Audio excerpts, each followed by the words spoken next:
My husband grabbed my arm. My sister stood behind me silent. The next second I was falling. They told everyone it was an accident. They told everyone I lost the baby. They believed the story was finished. They were wrong. Because 9 months later, I walked into their wedding holding 2 living truths they thought they had erased, and something else they never planned for. I trusted them. That was my first mistake. My sister had always been close to me. Too close. The kind of closeness that looks like love until you realize it's observation. She knew my routines, my fears, my blind spots. My husband knew my finances. Together, they knew exactly what my pregnancy meant. A child would complicate things. A child would slow transfers. A child would put eyes on money that was supposed to move quietly. The day I fell, there was no shouting, no struggle, just a sudden push disguised as chaos. Stares, noise, people rushing in afterward with concerned faces. I remember my sister crying the loudest. I remember my husband holding my hand and whispering, "It's going to be okay." Doctors said the fall was severe. They said the pregnancy was at risk. Then came the words everyone believed would end the story. "We're so sorry." They mourned publicly. They comforted me performatively. They watched me closely, waiting for me to break. What they didn't know was that the diagnosis wasn't final. The babies survived. Yes, babies. 2 heartbeats. Hidden behind medical privacy, legal caution, and my decision to say nothing. I let them believe what they needed to believe.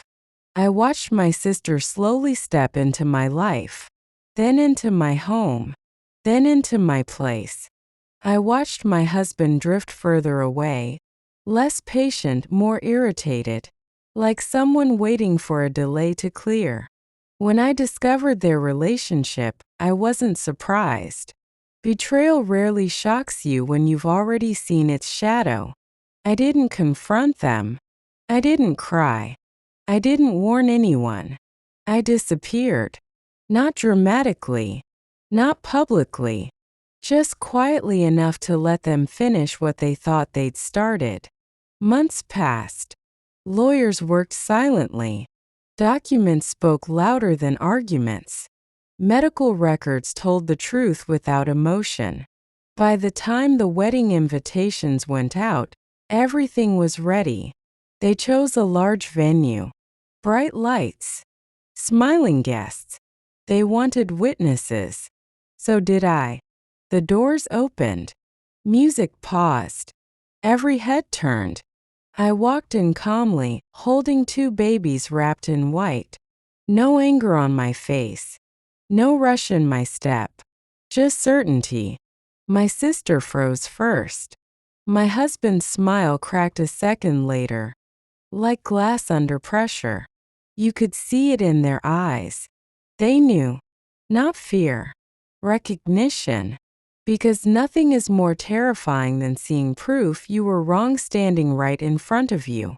I didn't say a word at first. I didn't have to. The babies did all the talking.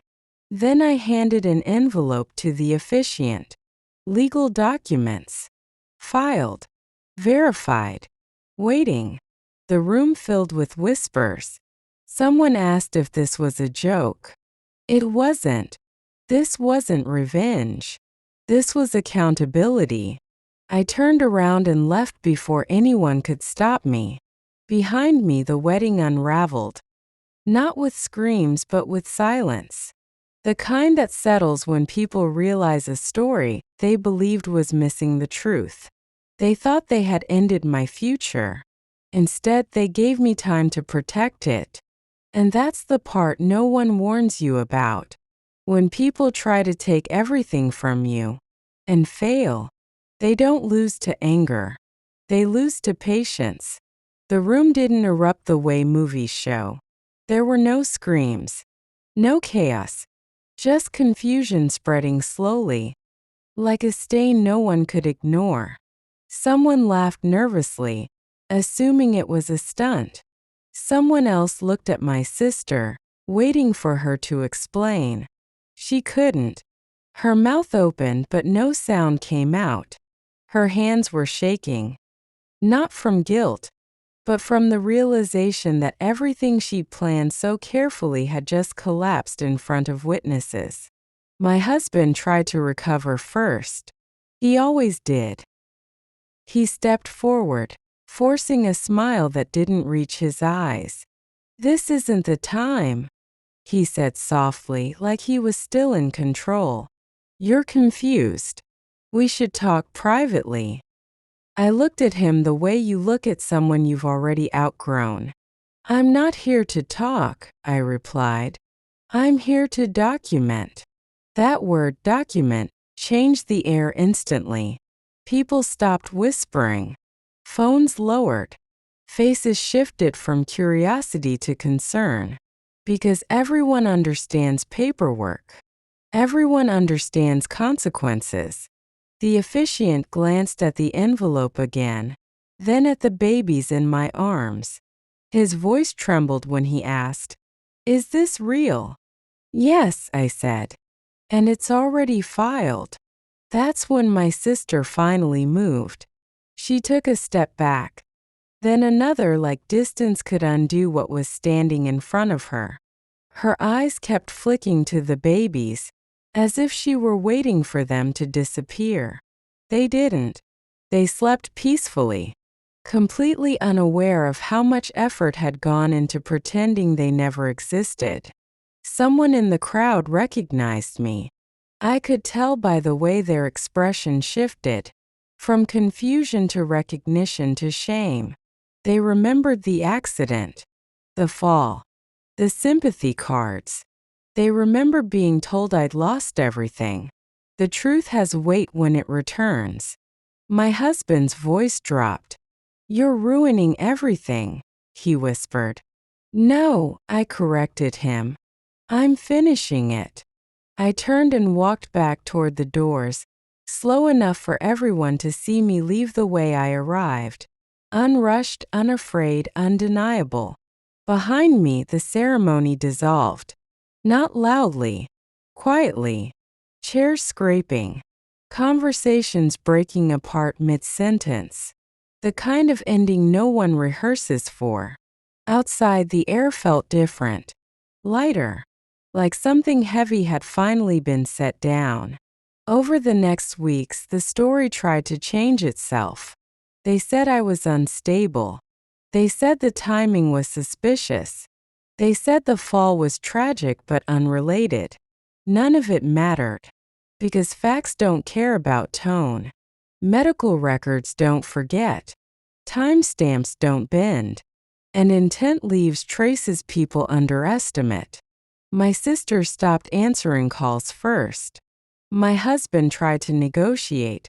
Through lawyers, through apologies that arrived too late to mean anything. He offered settlements. Silence. Distance. I declined all of it. Not because I wanted more, but because I wanted the truth to stay intact. The case moved slowly the way serious things do. No headlines. No spectacle, just process. And during that time, something unexpected happened. I stopped thinking about them. My days filled with other things. Night feedings, quiet mornings, moments where the world narrowed to two tiny breaths rising and falling against my chest. Life continued, stronger than plans, louder than betrayal. By the time everything concluded, their names meant very little to me. They became details, footnotes, lessons I didn't need to revisit. People still ask how I stayed calm, how I waited, how I didn't confront them sooner. The answer is simple, even if it's uncomfortable. I didn't need them to admit what they did. I needed them to see what they failed to erase. They tried to end my future before it arrived. Instead, I carried it back into the room they thought was theirs, and let the truth stand where lies once lived. That's not revenge. That's closure. And it's the kind that doesn't fade when the noise dies down. The attention faded faster than people expect. After the wedding collapsed, there were a few days of whispers, a few calls from people pretending they had always suspected something was wrong. Then life did what it always does, it moved on. But consequences don't move on. They settle in. My sister tried to reach out first. Not directly. Through mutual friends. Through messages that started with concern and ended with excuses. She said she wanted to explain. That things had gotten complicated. That no one had meant for it to go that far. I never replied. Because explanations are just stories people tell when facts are already louder.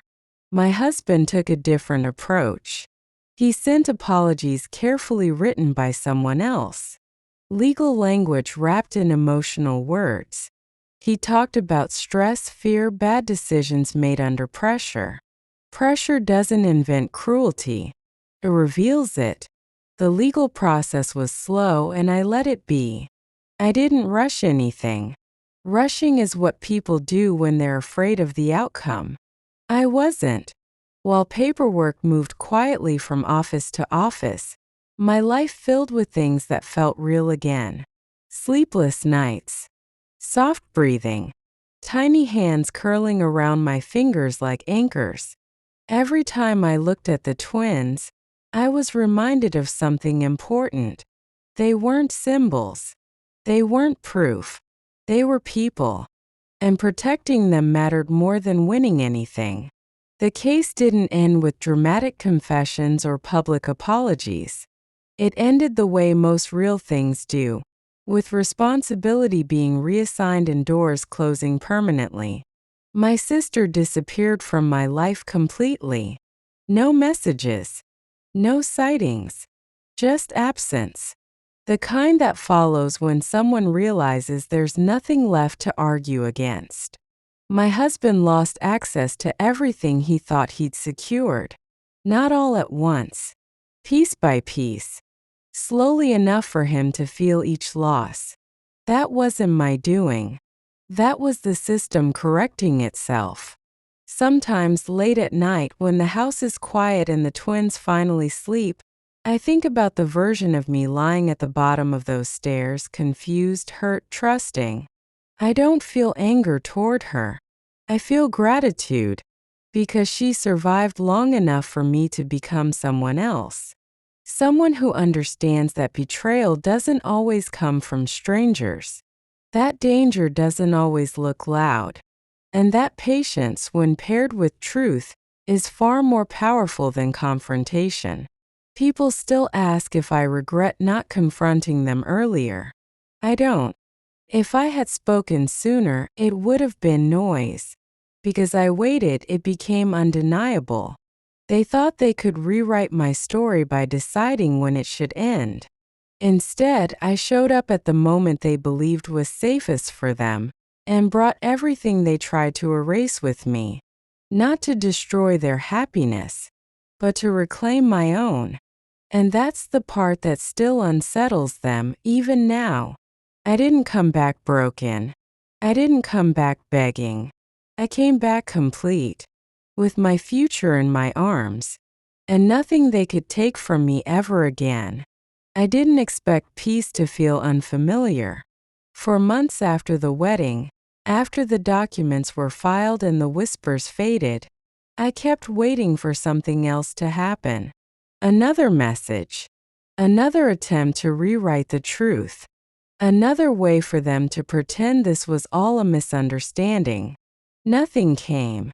That silence should have felt like relief. Instead, it felt like standing in a room after a storm, unsure whether the walls were done shaking. People around me acted as if the story was finished. Friends spoke softly, carefully, like they were afraid one wrong sentence would reopen something fragile. They asked how I was doing in the polite way people do when they don't really want an honest answer. I smiled. I said I was fine. What I didn't say was that fine felt strange after everything I had survived. The twins became my anchor. Their schedules ruled my days. Feedings blurred into naps, naps into evenings, evenings into nights that felt both endless and precious.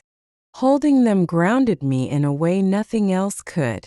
They were proof that the future had arrived anyway, quietly, stubbornly, without asking permission. But even as life settled into a rhythm, I knew one thing. Stories like mine don't end just because the truth comes out. They change shape. A few weeks after the wedding fallout, a letter arrived from a law firm I didn't recognize. It wasn't aggressive. It wasn't apologetic. It was curious. They requested clarification on certain timelines, medical details, financial movements that coincided with my pregnancy. It wasn't a threat. It was fishing.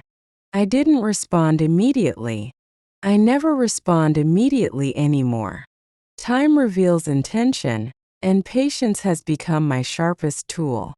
Instead, I passed everything to my attorney, a woman who had learned my story without sentimentality. She didn't flinch at the details. She didn't soften the language. She treated it like what it was, an attempt to regain control by reframing events. Control thrives in gray areas. So we removed the gray. Medical records were sent, dates aligned, statements cross-checked. Every piece of information stood on its own, clean and unembellished. There was nothing dramatic about it. That was the point. The letter was never answered directly. Didn't need to be. After that, things began to unravel for them in small, almost invisible ways. Business partnerships quietly dissolved. Invitations stopped arriving. Doors that had once opened easily began to close with polite finality. My sister tried again once. She showed up where she knew I'd be, outside a cafe near my apartment. She looked thinner, tired in a way that didn't ask for sympathy, but demanded acknowledgement. "I just want to talk," she said, blocking my path for a moment. I looked at her and felt nothing. No anger, no satisfaction, no curiosity, just distance. "There's nothing left to say," I replied and stepped around her. She didn't follow. That was when I understood something important. Confrontation only feels necessary when you're still tied to the outcome. I wasn't. My husband attempted a different tactic. He filed motions, delays, requests for mediation framed as concern for my well-being and the children's future. Every sentence positioned him as reasonable, misunderstood, unfairly judged. It almost worked on people who didn't know the timeline. But facts have weight. And once people feel that weight, they don't forget it. The legal process took time. Months passed. Seasons changed. The twins grew faster than I expected, as if they were racing toward something only they could see. Their personalities emerged early. One calm and observant, the other restless and curious. Watching them grow healed something in me that I hadn't realized was still broken. I stopped replaying the fall. For a long time, that moment had lived in my body more than my mind. The sudden loss of balance, the way the world tilted, the sound that followed. I used to feel it when I closed my eyes. Gradually it faded. Not erased, just no longer in control. People often assume survival stories are about strength in the moment. They imagine bravery as something loud and decisive. They're wrong. Survival is quiet. It's waking up again the next day and choosing not to let the past decide your posture, your voice, your future. One afternoon months later, I received a call from my attorney. Her tone was calm, but there was something new in it, finality. "They're backing down," she said. "All of it. No more motions. No more delays." I closed my eyes and let the words settle. Not relief. Not joy. Completion. The case ended without spectacle. No courtroom drama. No public reckoning. Just signatures, sealed documents, and outcomes that couldn't be undone. My sister's name disappeared from my life entirely. Not in a dramatic way. Just absence, like a door quietly closing somewhere far away. My husband tried to send one last message. Not through lawyers. Direct. It was short. I never meant for it to go that far. I read it once. Then I deleted it. Intent doesn't erase outcome, and explanations don't rebuild trust. Life continued. I moved into a new place with more light and less history. The twins learned to laugh, to crawl, to reach for me with absolute certainty that I would be there. That trust, pure, unbroken, became the most precious thing I owned. Sometimes, when the house was quiet and the city outside softened into night, I thought about the version of myself who had believed love meant proximity and loyalty meant silence. I didn't blame her. She had done the best she could with what she knew. But I was someone else now. Someone who understood that betrayal doesn't always announce itself with cruelty. Sometimes it arrives disguised as concern, as familiarity, as family. And sometimes the strongest response isn't confrontation. It's endurance. People who hear my story often focus on the moment I walked into the wedding. They see it as dramatic, satisfying, cinematic. They miss what came after. The real work. The slow rebuilding. The quiet decisions. The choice to stop letting other people's actions define the boundaries of my life. That's where the story truly resolved. Not in front of witnesses, but in private moments no one applauded. Rocking my children to sleep. Signing my own name without hesitation. Planning a future that no longer needed contingency plans. They thought removing my child would free them. Instead, it showed me exactly what mattered. They thought I would disappear quietly. Instead, I stayed and built something they could never touch. And if there's one thing I know now, one truth I carry forward without doubt, it's this. People who try to destroy your future rarely imagine what happens if they fail. They don't plan for resilience. They don't account for patience. They don't understand what grows when you give truth enough time. I wasn't saved by timing. I wasn't saved by anger. I was saved by waiting long enough for the truth to stand on its own. And when it finally did, there was nothing left for anyone to argue against. That's how it ended. Not with revenge. With permanence. Time didn't stop after everything settled. It never does. What changed was the way it moved around me. Earlier, time felt sharp. Every hour carried anxiety. Every silence felt loaded. Now it flowed differently. Softer. Still cautious, but no longer threatening. I had stopped bracing myself for impact. That's when something unexpected happened. I started remembering things I had forgotten. Not the fall. Not the betrayal. Small things. How my sister used to correct me in front of people and laugh it off as joking. How my husband would speak for me during meetings, finishing my sentences before I realized I'd been interrupted. How often my instincts had whispered something isn't right, and how often I'd ignored them. Survival sharpens memory in strange ways. One evening, while organizing old files, I came across a folder I hadn't opened in years. Inside were handwritten notes, mine, financial ideas, early drafts of plans I once shared openly, trusting the people closest to me, ideas that later appeared in businesses I had nothing to do with. That realization didn't hurt anymore. It clarified. They hadn't just wanted my inheritance. They wanted my absence. Because absence creates space. Space for ownership, for rewriting history, for claiming what isn't yours without resistance. That's why the wedding mattered so much to them. It wasn't about love. It was about closure. A clean ending they could present to the world. They needed witnesses to believe the story was finished. They never expected me to return holding proof that the story had never been theirs to end. Months later, something small but telling happened.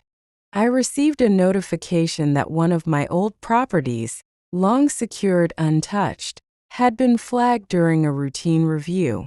Nothing serious, just an inquiry. But inquiries mean someone is still looking. Not threatening, not acting, just checking if doors are still locked. I didn't respond directly. I adjusted access layers, updated safeguards. Not aggressively, quietly. People who look for weakness often mistake calm for openness. They're wrong. Around that time, my sister's name surfaced once more. Not from her, but from someone else. A distant acquaintance mentioned seeing her working under a different name in another city. Starting over. I felt no satisfaction hearing that. Only a distant acknowledgement. She hadn't won. She hadn't lost. She had run out of options. As for my husband, his world shrank gradually. Not publicly, not dramatically. Invitations stopped. Trust evaporated. People who once relied on him began to keep their distance. Reputation doesn't collapse overnight. It erodes. And erosion is permanent. I never spoke about him to the twins. I never will. Their lives don't need that weight. Children deserve truth, but they don't deserve inherited bitterness. They deserve freedom. And freedom, I learned, is built, not declared. Some nights after they fell asleep, I would sit by the window and let myself feel everything I had postponed. Not anger, not grief, resolve. The resolve to never again confuse familiarity with safety. The resolve to listen when something feels wrong. The resolve to trust myself without needing validation. People romanticize resilience. They talk about strength like it's something you discover in a dramatic moment. It isn't. Strength shows up quietly, when you don't explain yourself anymore. When you stop needing people to understand why you chose distance over forgiveness. Forgiveness, I learned, is not reconciliation. It's release. And release doesn't require permission. Years from now, people might forget the details. The fall. The wedding. The scandal that never quite became public. That's fine.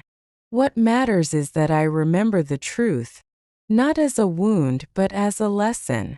I was not unlucky. I was underestimated. And being underestimated gave me time. Time to protect what mattered.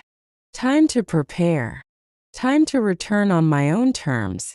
They thought ending my pregnancy would erase my future.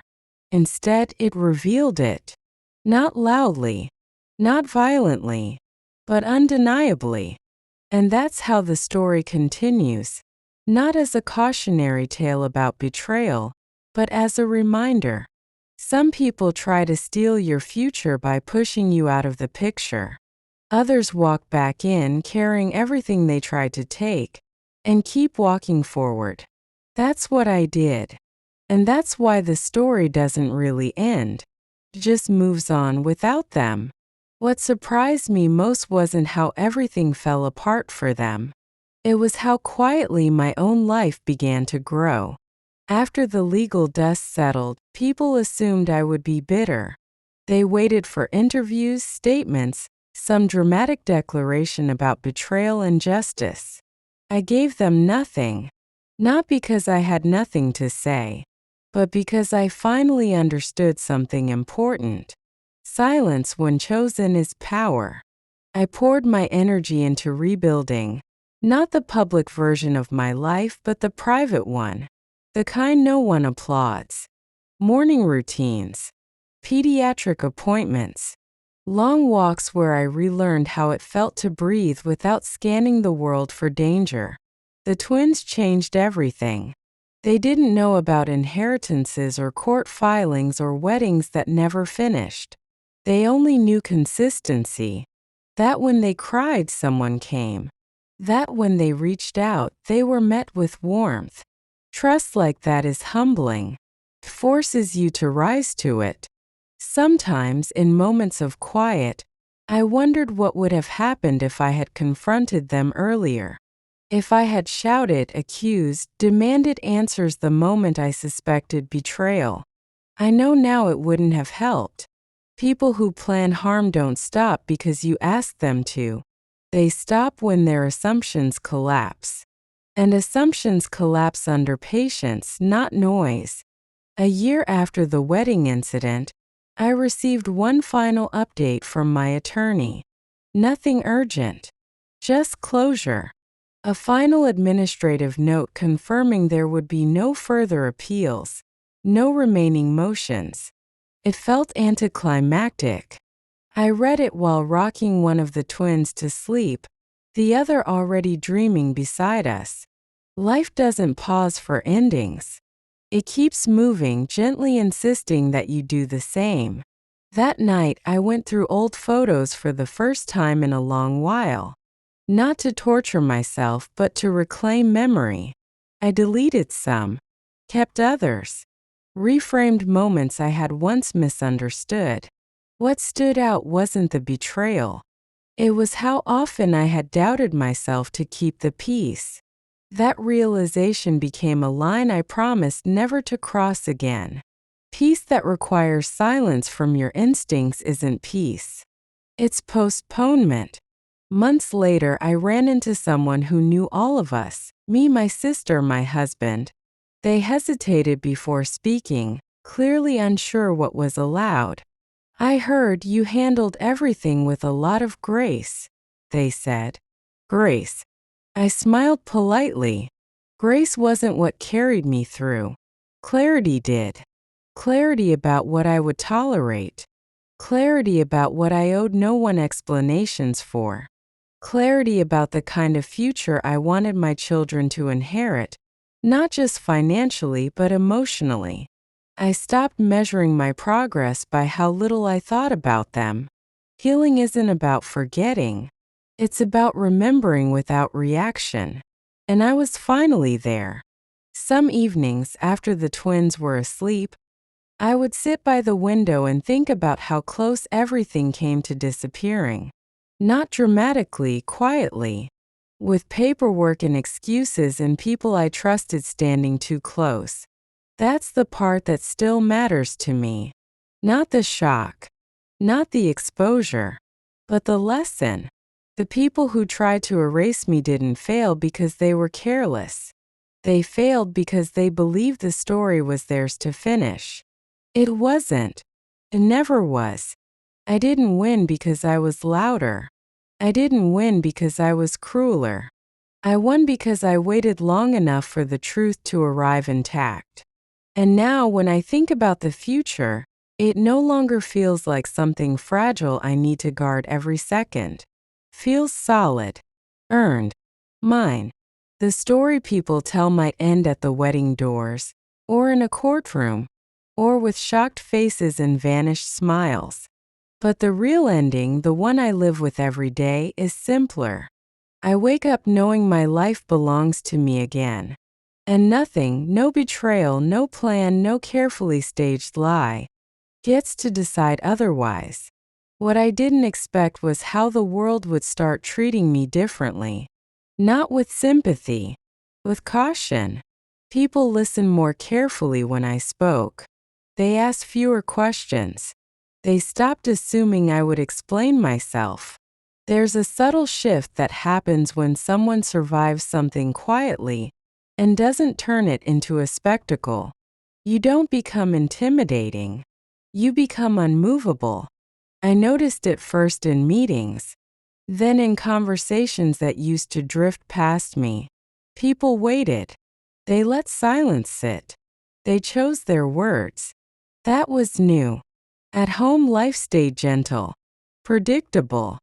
The twins learned to sit, then crawl, then pull themselves up with determined little hands that refused to accept gravity's rules. Watching them figure out the world reminded me how instinctive resilience really is. No speeches, no strategy, just trying again. Every now and then, a reminder of the past would surface in unexpected places. A mutual acquaintance asking carefully worded questions. A rumor that reached me late and already exhausted. A name that passed through a conversation and didn't land anywhere inside me. That's when I knew something important had happened. The past had stopped demanding a reaction. One afternoon, I found myself standing at the top of a staircase in a public building. For a moment, just a moment, my body remembered before my mind did.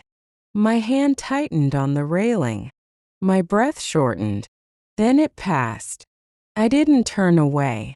I didn't rush down. I stood there until the feeling loosened its grip and left on its own. Healing doesn't announce itself. It shows up quietly, in moments you don't avoid anymore. Later that evening, I received an email from someone I hadn't heard from in years. A former associate of my husband's. The message was brief, careful, almost apologetic. They wanted to know if I would be willing to meet. Not to discuss the past, they said, just to clear the air. I didn't reply. Some air doesn't need clearing. It needs distance. Weeks passed. Life filled in the spaces I once left empty for worry. I redecorated without asking anyone's opinion. I made plans months ahead without calculating contingencies. I said no without explaining why. That freedom felt unfamiliar at first. Then it felt normal. On a quiet Sunday, while sorting through boxes I'd carried from my old home, I found something unexpected. A journal I hadn't written in since before the fall. I sat on the floor and read pages filled with hopes, plans, and assumptions I'd once held with complete confidence. None of them were wrong. They were just incomplete. I didn't feel grief reading those words. I felt respect. For the person I had been. For the person who trusted deeply and learned carefully. I kept the journal. Not as a reminder of what was lost, but of what endured. There was one last moment months later when the story tried to pull me back. I received notice that my sister had attempted to contact one of the trusts indirectly. Not successfully. Not even cleverly. Just enough to signal that she still believed some doors might reopen. They didn't. No confrontation followed. No dramatic response. Just a firm closure that didn't require my involvement. That was the final shift. Because when you no longer have to step in, you know the system is no longer centered around you, it's functioning as it should. The twins started walking soon after. Unsteady at first, then with confidence that surprised even me. They fell. They laughed. They got up again. I watched them and thought about how many people underestimate how hard it is to keep going without applause. That's where real strength lives. Sometimes friends would ask if I ever wanted to tell my side publicly. Write it all down. Share every detail. I understood the curiosity, but I also understood something else. My life no longer needed witnesses. The truth had already done its work. I don't think about the wedding much anymore. When I do, it feels distant, like a story I once read, not something I lived. The faces, the silence, the moment of recognition, they've all softened with time. What hasn't softened is my sense of ownership over my future. That remains sharp, clear. I know now that betrayal doesn't define you. Survival doesn't either. Choice does.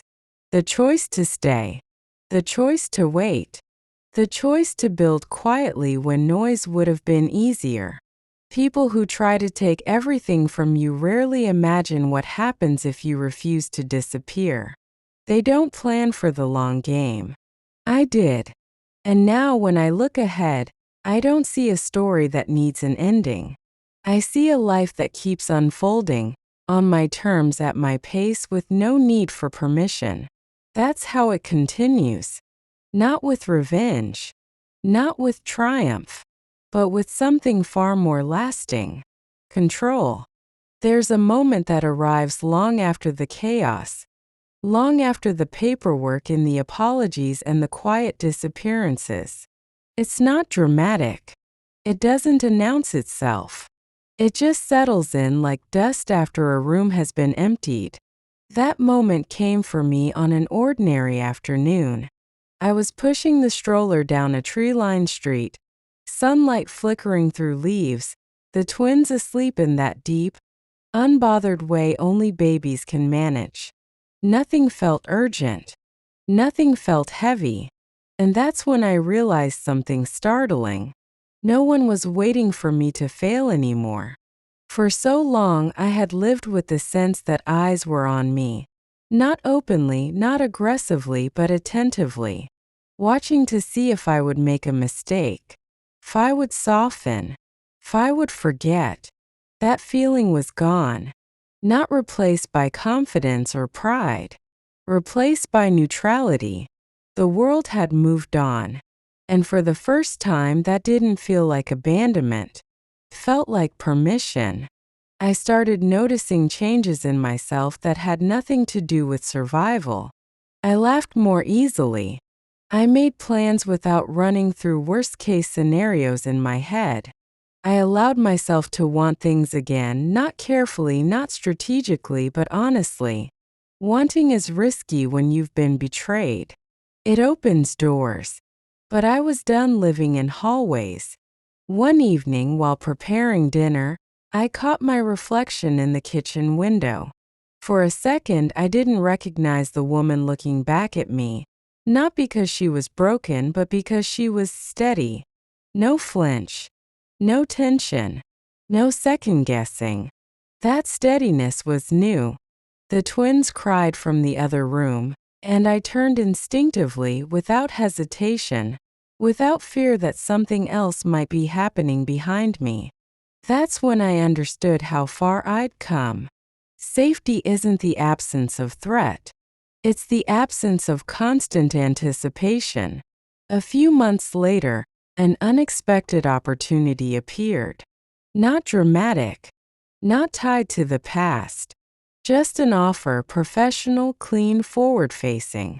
Something that would expand my work, not my wounds. Old me would have analyzed it for hidden motives. Looked for strings. Waited for the catch. This time I asked only one question.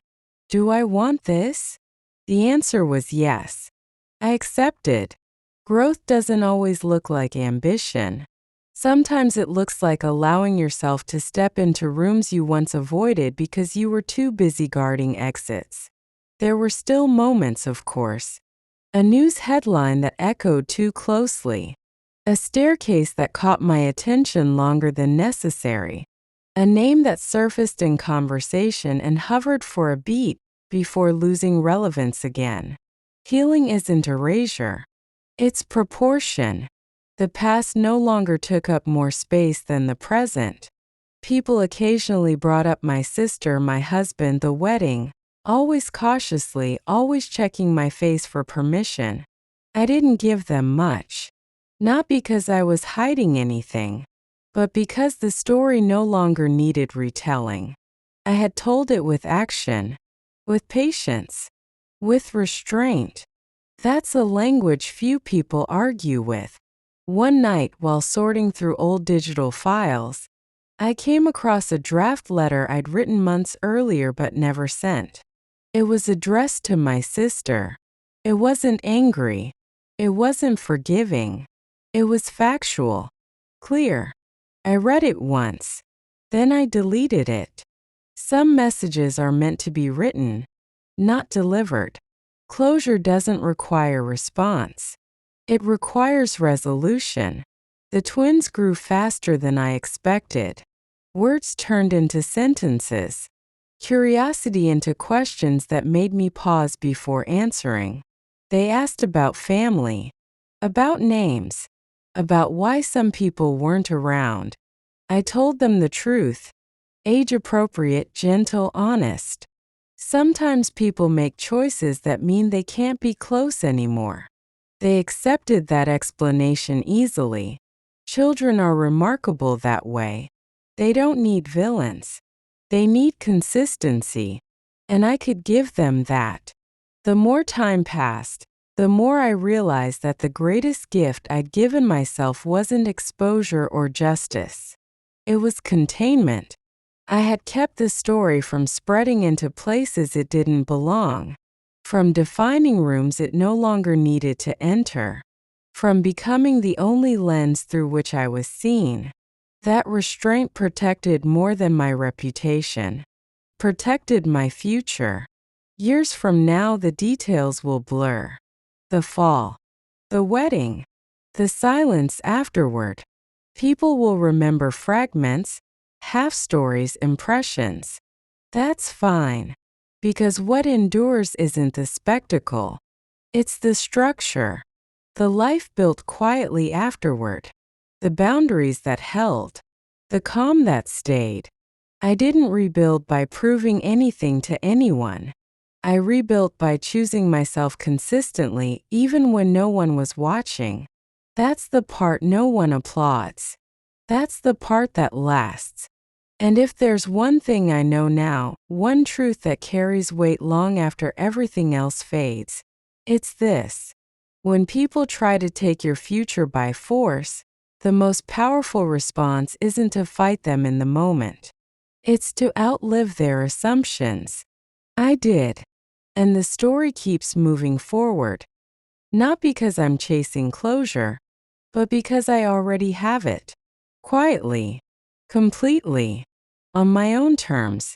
The truth is, I stopped thinking of my life as a story that needed an ending. Endings are for people who are still looking back. I was looking forward. There came a day, small, ordinary, easy to miss, when I realized I hadn't checked behind me in weeks. No instinctive glance over my shoulder. No tightening in my chest when a stranger stood too close. No quiet counting of exits when I entered a room. The habit had simply expired. That's how real change happens. Not with announcements, with absences. I noticed it most when I started making decisions quickly again. Simple ones. Which route to take? Which invitation to accept? Which idea to follow?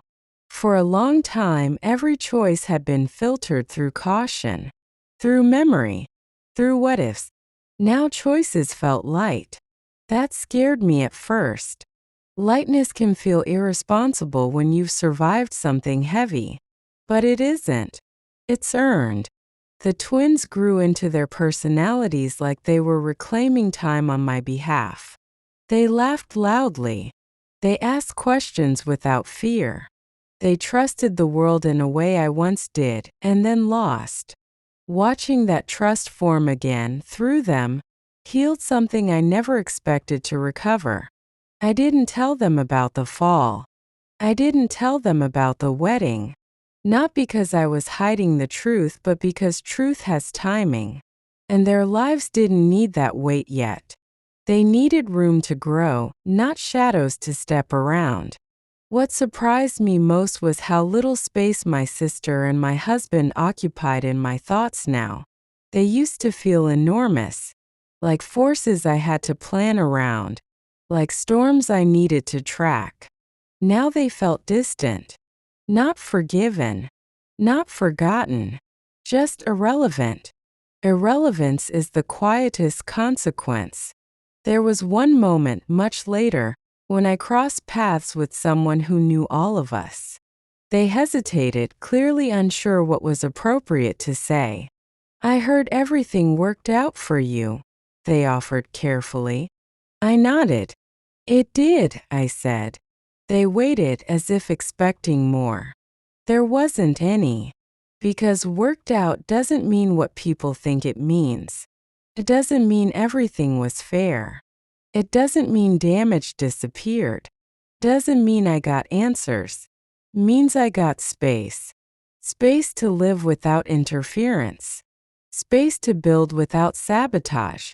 Space to raise my children without inherited chaos. That's enough. Every now and then, I think about the version of me who lay injured at the bottom of the stairs. The version who trusted two people standing above her, believing they would help. I don't feel sadness for her anymore. I feel respect. She survived without knowing how the story would turn out. She held on without guarantees. She stayed alive long enough for me to become someone else. Someone quieter. Someone firmer. Someone no longer negotiable. People love dramatic justice.